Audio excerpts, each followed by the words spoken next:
말씀 보실 텐데요. 히브리서 11장 13절에서 16절의 말씀 우리 같이 읽도록 하겠습니다. 시작. 이 사람들은 다 믿음을 따라 죽었으니 약속을 받지 못하였으되 그것들을 멀리서 보고 환영하며 또 땅에서는 애국인과 나그네임을 증언하였으니 그들이 이같이 말하는 것은 자기들이 본향 찾는 자임을 나타냄이라. 그들이 나온 바 본향을 생각하였더라면 돌아갈 기회가 있었으려니와 그들이 이제는 더 나은 본향을 사모하니 곧 하늘에 있는 것이라. 이러므로 하나님이 그들의 하나님이라 일컬음 받으심을 부끄러워하지 아니하시고 그들을 위하여 한 성을 예비하셨느니라. 아멘. 우리는 이 땅을 사는 삶이 영원하지 않다는 것을 알고 있습니다. 박목월 시인은 나그네라는 시 가운데 구름에 달 가듯이 가는 나그네라고 표현을 하고 있습니다. 또한 정승호 시인은 저녁에라는 시에서 인생은 여행 가는 나그네의 마음과 같다라고 얘기하고 있습니다. 특별히 우리가 자주 또 듣고 이렇게 낭송하였던 천상벽 시인은 기천의 시에서 뭐라고 얘기합니까? 나 하늘로 돌아가리라. 아름다운 이 세상 소풍 끝내는 날이다라고 그렇게 시를 통해서 인생이 나그네의 삶이요 그리고 순례자의 삶이라는 것을 이렇게 표현해 주고 있습니다. 문학적으로 이러한 표현뿐만 아니라 여러 많은 삶의 모습을 통해서 우리의 삶이 나그네 인생길이요 그리고 또한 순례자의 삶이라는 것은 우리는 알고 있습니다. 그럴 만도 한 것이 우리 인생이 이 땅에서 영원하지 않다는 거죠. 그렇죠?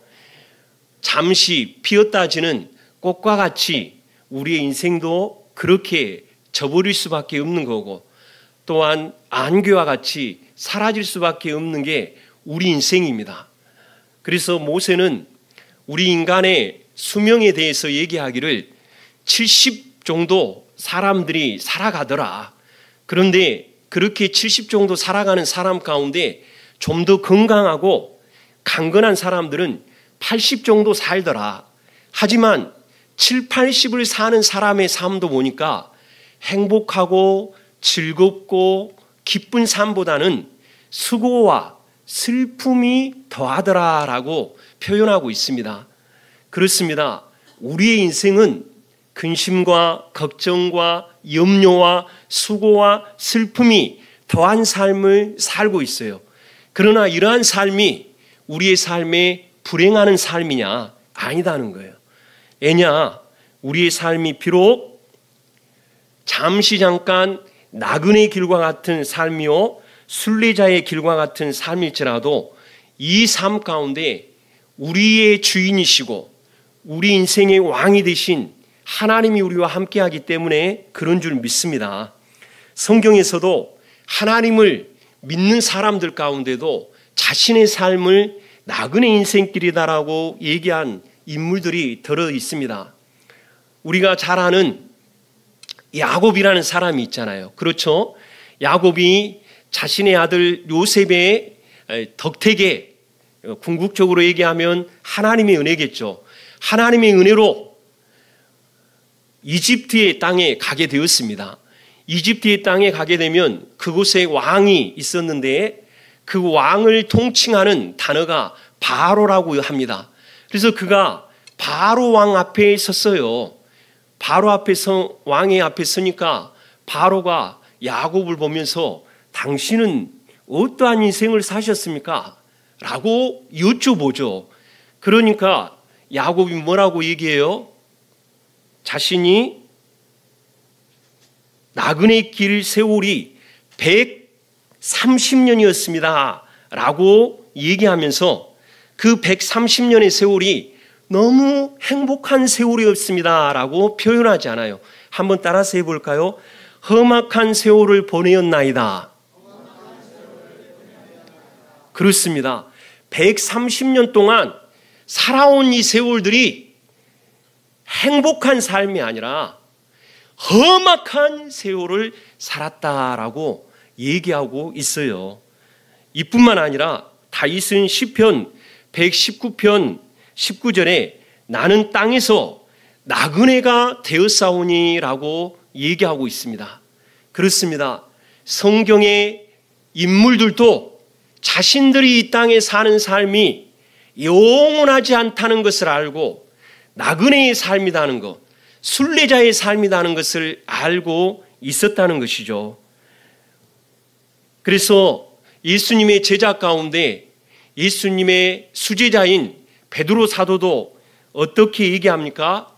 뿔뿔이 흩어져서 예수를 믿는다는 이유로 박해받는 그리스도인들을 향해서 격려하고 권면하는 말 가운데 이런 말을 하잖아요. 사랑하는 자들아, 거류민과 나그네 같은 너희를 권한다라고 얘기합니다. 정확한 얘기예요. 오늘 이 자리에 계신 여러분이 나그네인 줄 압니다. 여러분이 순례자인 줄 압니다. 할렐루야. 이 사실을 진심으로 믿길 주님의 이름으로 축복합니다. 그렇습니다. 이 땅에서 사는 하나님 나라의 국민의 삶이 영적 싸움을 싸우는 나그네의 삶이요, 그리고 저 천성을 향하여 순례자의 길을 걷는 순례자의 삶인 것을 확신해야만 하겠습니다. 본문은 하나님께 부름을 받아 믿음의 순종을 하고 하나님 나라 국민으로서 살아가는 아브라함의 이야기를 우리는 생각해 볼 수 있습니다. 그 동안 이 땅에서 삶이 예국인과 나그네로서 삶인 것을 성경은 증거하고 있습니다. 우리 히브리서 1장 한번 같이 읽어보실까요? 히브리서 11장 13절 함께 같이 읽습니다. 시작.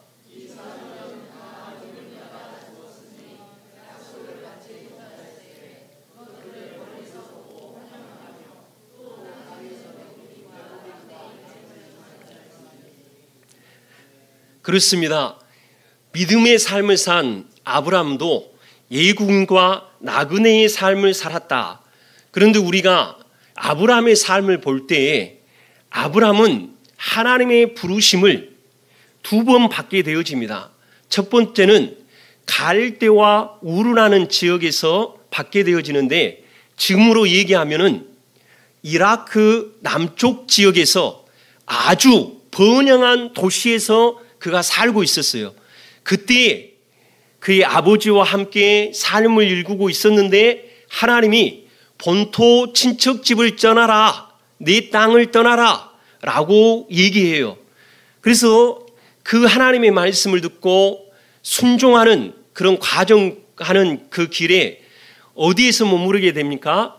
하란 땅에서 머물게 되어집니다. 여기에 하란 땅은 지금으로 얘기하면 터키 튀르키예입니다. 이곳에서 머문데 잠시 머물어야 될 그러한 시간인데 그곳에서 소유를 더욱더 확장시키고 삶의 평안을 누리면서 살게 되어집니다.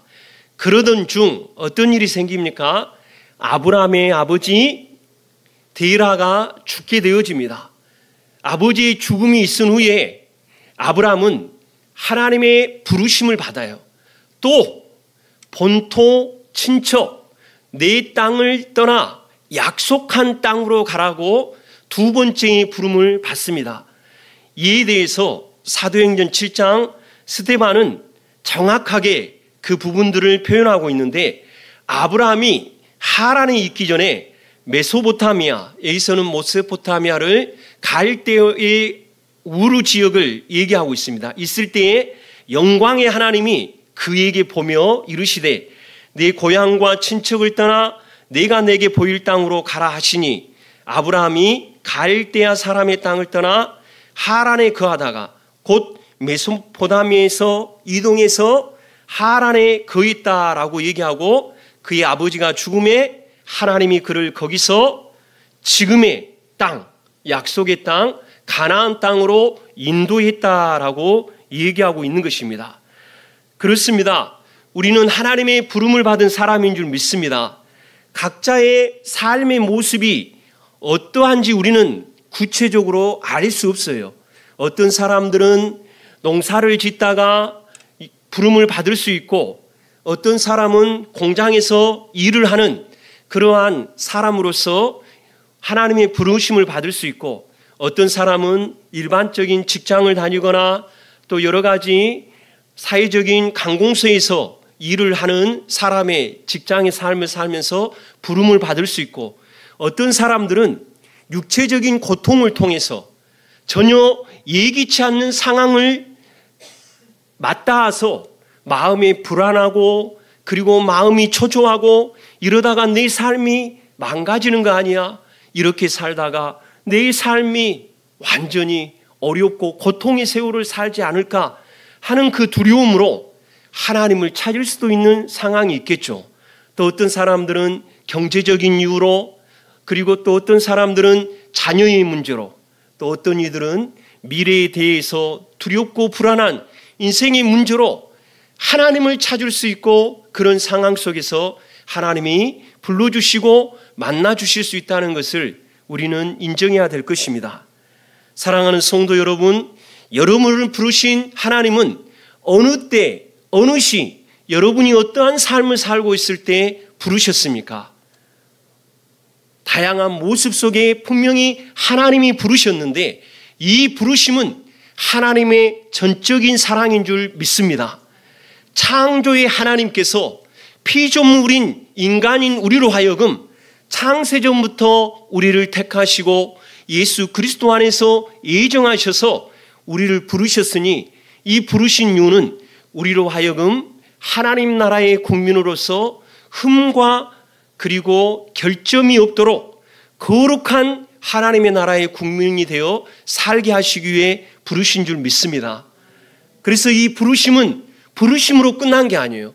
부르신 자를 의롭다 여기시고, 의롭다 여겼다는 건 무엇을 얘기해요? 예수 믿고 구원받게 하셨다는 거예요. 할렐루야. 예수 믿고 구원받는 이 사람들을 그것으로 끝낸 게 아니라 주님이 그 사람들을 영화롭게 하셨으니라고 성경은 얘기합니다. 무슨 얘기예요? 하나님의 국민으로서 하나님의 영광을 위해 복되게 살아가는 거룩한 하나님의 나라의 백성의 신분의 삶을 살도록 그들의 삶과 그들의 모든 영역 가운데 통치하시고 다스리시는 하나님의 영광이 나타나게 했다라고 얘기하고 있는 거예요. 할렐루야. 그럼에도 불구하고 우리가 신앙생활 할 때 보면 흠이 나타나잖아요. 우리에게 결점이 많이 나타나지 않습니까? 우리에게 부족함도 있고 연약함도 있습니다. 그리고 어떤 사람들은 성격의 여러 가지 문제로 인해서 어려움을 당하시는 분들도 있을 수 있는 거예요. 그러나 그것을 가지고 우리 하나님이 우리를 향해서 진노하시고 심판하신 하나님이 아니에요. 우리는 언제든지 질그릇처럼 깨지고 부서질 수밖에 없는 연약한 존재인 거예요. 여러분, 이 컵이 깨질까요? 안 깨질까요? 이 컵은 깨집니다. 마찬가지로 우리 인생도 깨지게 되어 있어요. 그런데 지금 제가 이 컵을 손에 잡고 있어요. 그렇죠? 손에 잡고 있는데 여기서 놓으면 깨질까요? 안 깨질까요? 한번 놔볼까요? 여기에 정말로 오묘한 진리가 있어요. 우리는 깨질 수밖에 없는 인생인데 하나님의 손이 붙잡고 있으니까 깨지지 않고 부서지지 않고 망가지지 않고 멸망당하지 않고 구원받는 백성으로 그 존재 가치를 발휘하면서 살고 있는 줄 믿습니다. 할렐루야. 내 인생이 복되다. 내 인생이 아름답다. 내 인생이 행복하다. 내 인생이 가치 있다라고 말할 수 있는 이유는 내 스스로에게 있는 게 아니라 나를 붙잡고 계시는 보배로우신 우리 주 예수님 때문에 내 인생이 보배롭고 존귀하다는 것을 확신하는 우리 청안의 모든 믿음의 가족이 되기를 주님의 이름으로 소원드립니다. 그렇습니다. 우리는 하나님의 부르심을 받는 그 자체만도 크고 놀라운 은혜고 크고 놀라운 하나님의 사랑을 입었습니다. 그런데도 하나님은 더 우리에게 복을 부어주시고자 아브라함과 같은 복을 주셨는데, 창세기에 아브라함을 부르셨던 하나님은 그에게 약속하지 않습니까? 내가 너로 작은 민족을 이룬다고 약속하셨습니까? 큰 민족을 이룬다고 약속하셨습니까? 큰 민족을 이루리라. 그리고 내게 복을 주어 내 이름을 창대하게 하리니 너는 복이 될지라 라고 얘기하고 있습니다. 복의 근원이 되신 우리 하나님께서 아브라함에게도 하나님의 복의 역사를 경험하도록 축복하셨다는 거예요. 그래서 아브라함을 향해서 우리가 잘 알고 있는 얘기처럼 축복의 통로다, 축복의 셈이다 라고 우리가 말하지 않습니까? 우리 자신도 예수를 믿어서 아브라함과 같은 동일한 복을 받는 줄 믿습니다. 그래서 우리 스스로를 향해서 나는 예수님을 믿음으로 말미암아 아브라함과 같은 동일한 복을 누리는 축복의 통로입니다. 축복의 셈입니다 라고 고백하면서 이 세상을 살아갈 때 떳떳하고 당당하게 영적 자신감을 가지고 살아갈 수 있는 것이죠. 아멘이시죠? 우리 스스로에게 한번 고백할까요?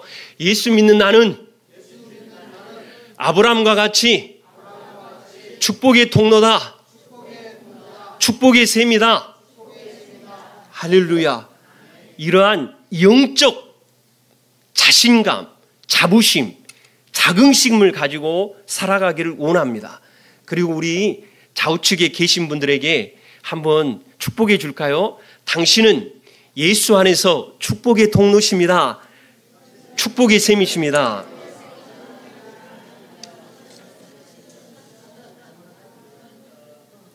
할렐루야.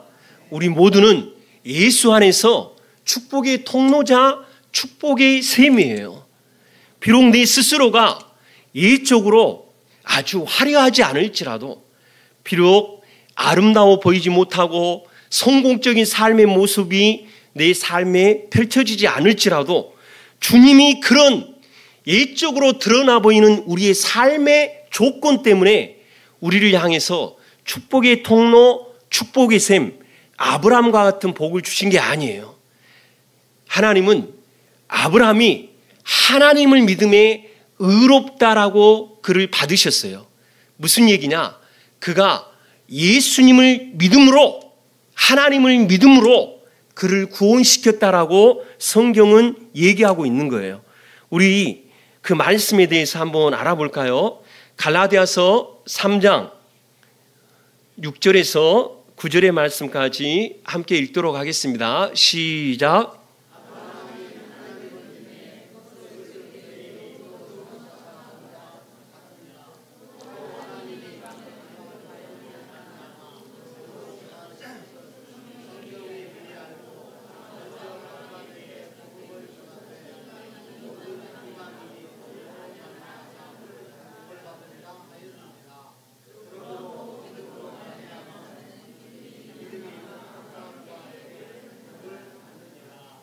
아멘.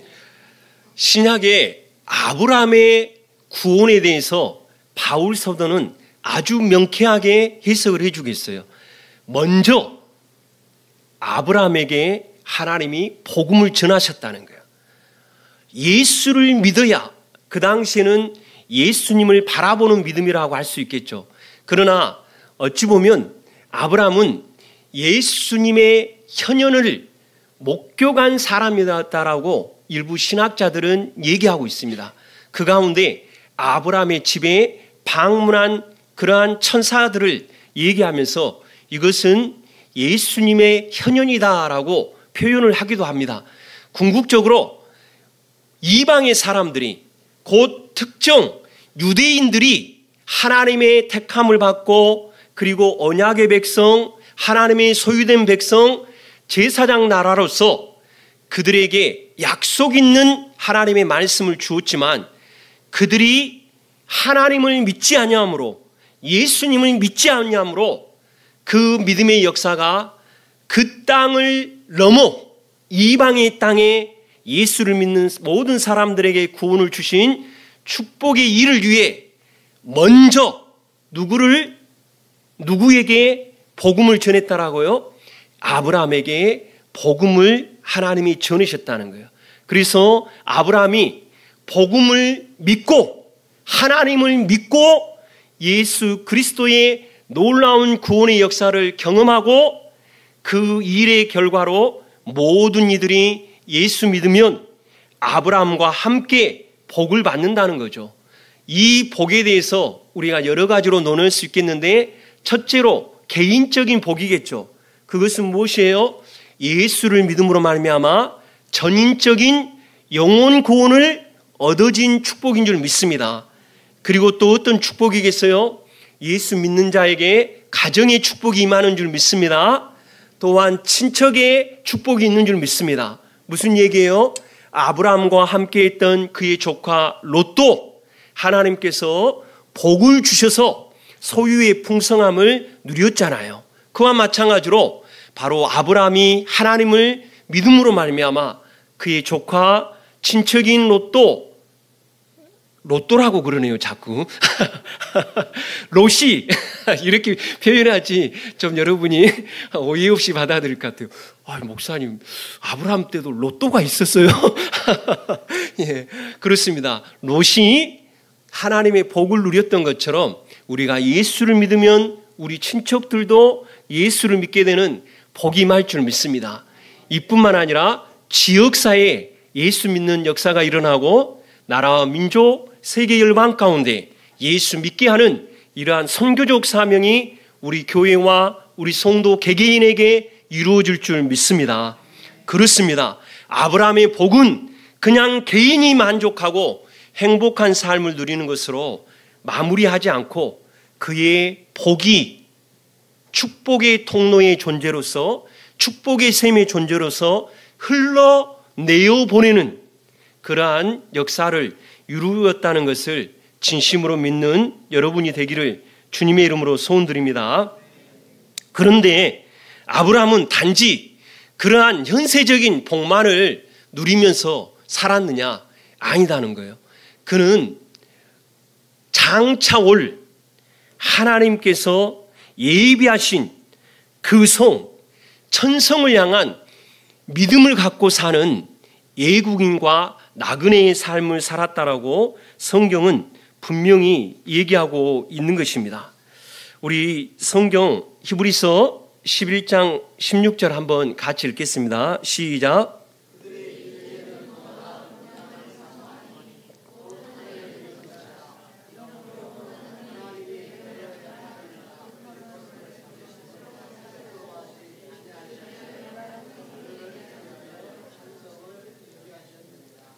아멘.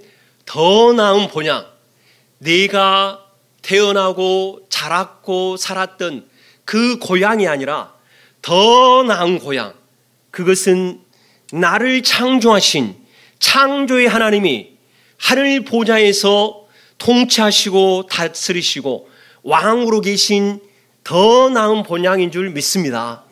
그 본향에는 성삼위일체 하나님이 영광 가운데 계실 뿐만 아니라 예수를 믿어 구원받는 셀 수 없는 무리들이 하나님을 찬양하고 영광의 삶을 살고 있는 줄 믿습니다. 아브라함은 그 성을 바라봤어요. 천국을 바라본 거예요. 천국을 향한 믿음을 가지고 살았다라고 얘기하고 있는 것입니다. 잠깐 나그네 인생으로 살아가는 우리가 이 땅에 영원히 살 것처럼 살아갈 인생이 아니라 나그네와 순례자의 삶이라는 것을 늘 인식하면서 내가 거해야 할 더 나은 나의 고향, 더 나은 나의 본향은 이 땅이 아니라 영원하신 나의 주, 왕 되신 주님이 계신 구원받는 하나님의 국민이 있는 영광의 하나님의 집, 천성, 천국이라는 것을 믿고 믿음의 길을 걷는 우리들이 되어지기를 원합니다. 그런데 우리가 이 믿음을 갖고 살면 내 삶에 어떤 염려도, 어떤 걱정도, 그리고 고난도, 고통도, 괴로움도 없이 살 것이다. 그러한 보장은 성경에서 말하고 있지 않아요. 당신이 예수를 믿고 있기 때문에 당신의 인생에는 괴로움이 없을 것입니다. 당신이 예수를 믿기 때문에 아픔도 괴로움도 슬픔도 없을 것입니다라고 성경은 얘기하지 않아요. 오히려 성경은 예수를 믿는 사람들은 하나님의 자녀가 되었을 뿐만 아니라 하나님의 영광의 기업을 이을 자로 하나님의 상속자가 되었다. 그러나 그와 함께 누구예요? 예수와 함께 영광을 받기 위해서 예수와 함께 무엇도 받아야 할지니라? 고난도 받아야 할지니라고 성경은 얘기하고 있어요. 우리는 불행을 원하지 않습니다. 우리는 인생에 괴로움을 원하지 않습니다. 우리는 인생에 슬픔과 고통도 그리고 말할 수 없는 아픈 상처가 될 만한 어려운 사건을 원하지 않습니다. 우리가 원하지 않는다고 해서 그러한 일이 안 터지면 얼마나 좋겠어요. 그러나 우리는 한 치 앞도 내다볼 수 없는 게 우리 인생이에요. 그러므로 우리는 모든 삶 가운데 무슨 일이 발생하든지 어떠한 일이 우리 삶에 터질지 모르지만 그 모든 일에 하나님을 인정하는 일이 있기를 원합니다. 나그네 믿음의 순례자의 이 길에도 고통이 있을 수 있다는 것을 우리는 생각해야 돼요. 저 천국 소망하고 찬송하며 살고 싶은데 저 천국 소망하고 찬송하고 살고 싶은 이 현실적인 삶에도 근심할 수밖에 없는 인생의 문제가 있고 그리고 괴로워 답답해서 어찌할 수 없는 나의 난처한 모습을 보일 수밖에 없는 삶도 살 수 있는 것입니다. 그렇지만 그것 때문에 우리가 신앙의 길을 포기하겠습니까? 우리가 믿음의 순례자의 길을 포기하겠습니까? 포기할 수 없다는 거예요. 17세기 1628년 영국의 어느 지역에서 대장장이 아들로 태어나고 대장장이로 생활을 했던 사람이 있었습니다. 그는 집안이 무척이나 가난해서 많은 공부를 하지 못하고 초등학교밖에 졸업을 못했습니다. 그리고 또 청교도 혁명으로 인해서 전쟁에 참여하고 그리고 그 와중에 친한 동기가 이러한 전쟁 가운데 죽게 되는 모습을 보고 죽음에 대해 심각하게 고민하게 되었습니다. 그리고 이 혁명이 끝난 후에 그가 좀 더 장성하고서 청교도인 곧 예수를 믿는 사람이라고 생각하면 되겠는데요. 거룩하고 또 깨끗한 믿음의 삶을 출구하는 이 청교도인 메일이라는 여인과 결혼하게 되었습니다. 그래서 그 아내가 믿음이 독실하고 또 신실해서 그 아내의 도움을 받고 또 그 자신도 예수를 믿게 되었는데요. 예수를 믿었던 이가 너무 하나님의 말씀을 읽을 때 이 말씀이 정말로 꿀과 같이 달고 그리고 달고 오묘한 이 말씀이 자기의 마음을 너무나도 새롭게 하는 거예요. 그래서 이 말씀을 읽을 때마다 영적인 충전이 일어나고 그리고 이 말씀을 통한 새로운 인생의 삶이 전개되는데 다름 아닌 말씀을 전하게 되어지는 복음 전도자의 삶을 살게 되어집니다. 그 당시 영국의 국왕인 찰스 2세는 영국 국교회로 영국 성공회를 제외한 기독교 모든 교파들을 핍박하고 탄압했어요. 그러니까 공식적으로 정부의 허가가 없이는 그 어떠한 집회도 할 수 없고 기도 모임이든 또 성경의 말씀을 가르치고 공부하는 모든 것들을 완전히 금지를 내린 거예요. 그런 가운데 이 사람이 비밀 집회를 열었습니다. 몰래 성도들에게 하나님의 말씀을 전하는 그런 일을 하게 된 거예요. 이러한 것을 알게 된 정부가 결국은 그를 감옥에 투옥시키게 되어집니다. 뭐 그 정도 몰래 비밀 집회했다고 해서 뭐 오랜 세월 동안 감옥에서 투옥 생활했겠느냐 우리가 생각할 수 있는데, 역사적 기록을 보니까 그는 하나님의 말씀을 몰래 전했다는 그 이유로 투옥된 생활이 무려 12년의 삶을 살았다는 거예요. 12년 동안 감옥의 삶은 어둡고 캄캄하고 답답할 수밖에 없었겠다라고 우리는 생각할 것입니다. 그런데 그에게 놀라운 하나님의 은혜가 부어졌습니다. 그 감옥은 캄캄하고 어둡고 아무런 소망이 없는 삶의 현장이 아니라 그 감옥의 현장은 하나님의 소망의 빛이 넘치는 곳이었습니다. 그리고 하나님의 놀라운 영감이 그를 붙잡아주는 곳이었습니다. 그는 감옥 생활 가운데에 어느 한 사람의 믿음의 순례의 길을 기록하기 시작합니다. 그 기록이 여러분이 과거에 읽었던 철로역정이라는 그러한 소설책입니다. 그 책을 쓴 사람은 존 버년이라는 사람입니다. 감옥에서 철로역정 1부를 쓰고 1684년에 2부를 다씀으로 완간하게 되어지는 것이죠. 어둡고 캄캄한 그 현실적인 삶에 하나님은 그에게 빛을 비춰주셨습니다. 그 철로역정의 내용을 잠깐 보게 되면 이러한 내용입니다. 주인공 크리스천은 멸망의 도시를 떠납니다.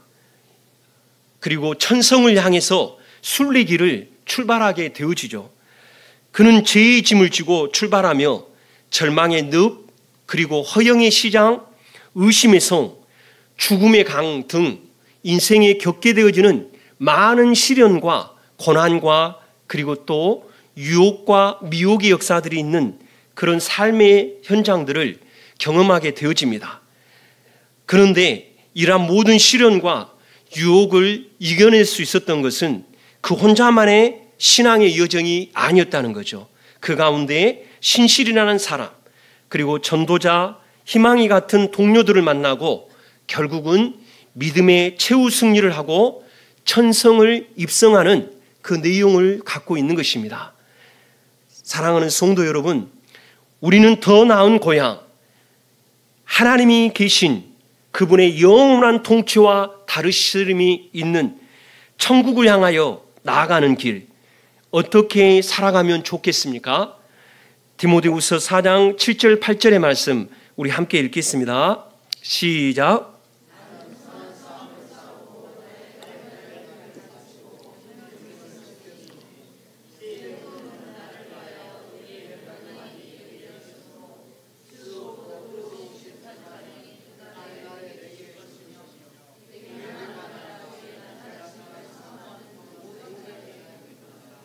아멘. 우리 주님 만나는 그 놀라운 천국에 우리가 이르는 그날까지 대충 대강 식어진 믿음 가지고 식어진 사랑 가지고 사는 게 아니라 믿음의 선한 싸움 싸우고 나의 달려갈 길, 주님이 내게 주신 사명, 하나님 나라의 국민으로서 정체성, 그리고 이루어야 할 하나님의 위대한 과업들을 마치기 위해 끝까지 믿음을 지켜야 될 줄 믿습니다. 그러고 나서 주님 앞에 서는 그날 의의 면류관을 예비하신 주님이 잘하였다, 지혜롭고 충성된 종아라고 칭찬하며 쉬어질 그 아름다운 앞날을 기대하기를 주님의 이름으로 소원드립니다. 그렇습니다. 우리는 이 땅에 고통의 세월을 살고 있을 수도 있습니다. 두렵고 불안한 시간들을 보내고 있을 수도 있습니다. 나름대로 애쓰고 수고하지만 풀리지 않는 인생의 답답한 삶을 살고 있을 수도 있습니다. 그러나 내 안에 놀라운 꿈이 있습니다. 놀라운 희망이 있습니다. 놀랍고 위대한 소망의 빛이 있습니다. 그것은 하나님 나라, 영원하신 우리 주 예수께서 다스리시고 통치하시는 저 천성, 우리를 예비하는 집이 예비되어져 있는 줄 믿습니다. 그 하늘나라 바라보며 인생의 어렵고 힘든 상황도 이겨내고 믿음으로 승리하는 우리 청안의 모든 가족